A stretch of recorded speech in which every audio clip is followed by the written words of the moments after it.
സംസ്ഥാനത്ത് ഇലക്ഷൻ പ്രമാണിച്ച് വിവിധ മേഖലകളിലേക്കുള്ള ആനുകൂല്യ വിതരണങ്ങൾ ആരംഭിച്ചു.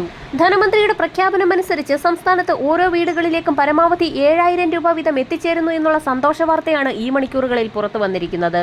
ഗുണഭോക്താക്കളുടെ ആധാർ-അധിഷ്ഠിത ബാങ്ക് അക്കൗണ്ടുകൾക്ക് പുറമെ കൈകളിലേക്കും സഹായം നേരിട്ടെത്തിച്ചേരുമെന്ന് ധനവകുപ്പ് വ്യക്തമാക്കി.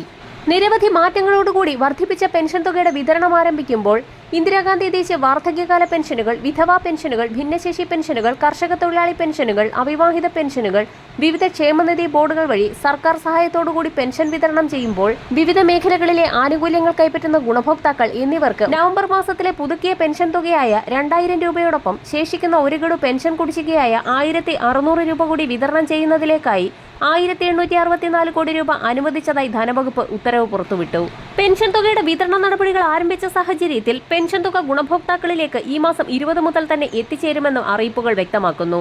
വർദ്ധിപ്പിച്ച പെൻഷൻ വിതരണത്തിന് 1,042 കോടിയും ഒരു ഗഡു കുടിശ്ശിക വിതരണത്തിന് 824 കോടി രൂപയുമാണ് അനുവദിച്ചിരിക്കുന്നത്.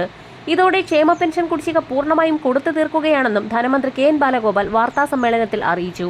എന്നാൽ നിർമ്മാണ തൊഴിലാളി മേഖലകളിൽ കാലങ്ങളോളമായി മുടങ്ങിക്കിടക്കുന്ന കുടിശ്ശിക തുകയെ സംബന്ധിച്ചുള്ള പുതിയ അറിയിപ്പുകളൊന്നും തന്നെ വന്നിട്ടില്ല. പെൻഷൻ കുടിശ്ശികയിൽ ഒരു പരിധിവരെ കൊടുത്തു തീർക്കുമെന്നാണ് സൂചനകൾ പുറത്തുവരുന്നത്. പുതിയതായി അപേക്ഷ വെച്ച് കാത്തിരിക്കുന്ന ഗുണഭോക്താക്കൾക്ക് നവംബർ മാസം മുതലാണ് പെൻഷൻ തുക എത്തിച്ചേരുക. ഇവർക്ക് കുടിശ്ശിക തുകയ്ക്ക് അർഹതയുണ്ടായിരിക്കുന്നതല്ല.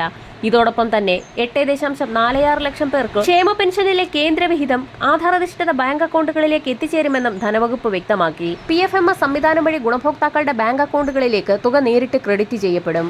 ഈ സാഹചര്യത്തിലാണ് ഓരോ വീട്ടിലും മാസം തോറും 7,000 രൂപ വരെ പരമാവധി എത്തിച്ചേരുമെന്ന് ധനവകുപ്പിന്റെ അറിയിപ്പ് കൂടി പുറത്തു വന്നിരിക്കുന്നത്. സംസ്ഥാന സർക്കാർ പുതിയ ക്ഷേമ പദ്ധതികൾ പ്രഖ്യാപിച്ചതോടെ ഓരോ വീട്ടിലേക്കും മാസം തോറും 6,000 മുതൽ 7,000 രൂപ വരെ എത്തുമെന്നാണ് ധനമന്ത്രി KN ബാലഗോപാൽ കഴിഞ്ഞ ദിവസം അറിയിച്ചിരിക്കുന്നത്. മുഖ്യമന്ത്രി കഴിഞ്ഞ ദിവസം നടത്തിയ പ്രഖ്യാപനങ്ങൾ പൂർത്തീകരിക്കാൻ മാത്രം ഈ വർഷം 10,000 കോടി രൂപ അധികം വേണ്ടിവരും. സ്ത്രീ സുരക്ഷാ പെൻഷൻ പദ്ധതിക്ക് 3,800 കോടി രൂപയും സാമൂഹ്യ സുരക്ഷാ പെൻഷൻ വർധനയ്ക്ക് 2,800 കോടി രൂപയും യുവതലമുറയ്ക്ക് കണക്ട് ടു വർക്ക് സ്കോളർഷിപ്പിന് 600 കോടി രൂപയും ഉൾപ്പെടെ അനുവദിച്ചിരിക്കുകയാണ്.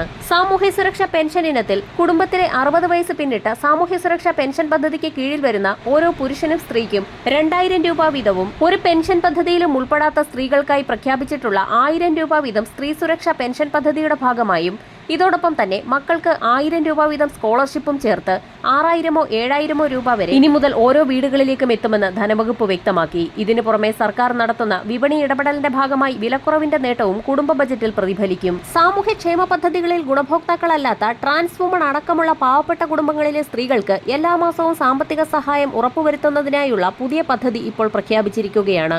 35 മുതൽ 60 വയസ്സ് വരെയുള്ള നിലവിൽ ഏതെങ്കിലും സാമൂഹ്യക്ഷേമ പെൻഷൻ ലഭിക്കാത്ത AAY അഥവാ മഞ്ഞ കാർഡ്, PHH അഥവാ മുൻഗണനാ വിഭാഗം പിങ്ക് കാർഡ് വിഭാഗത്തിൽപ്പെട്ട സ്ത്രീകൾക്ക് പ്രതിമാസം 1,000 രൂപ വീതം അനുവദിക്കുമെന്ന് ധനമന്ത്രി വ്യക്തമാക്കി. 31.34 ലക്ഷം സ്ത്രീകളായിരിക്കും ഈ പദ്ധതിയുടെ ഗുണഭോക്താക്കളാവുക.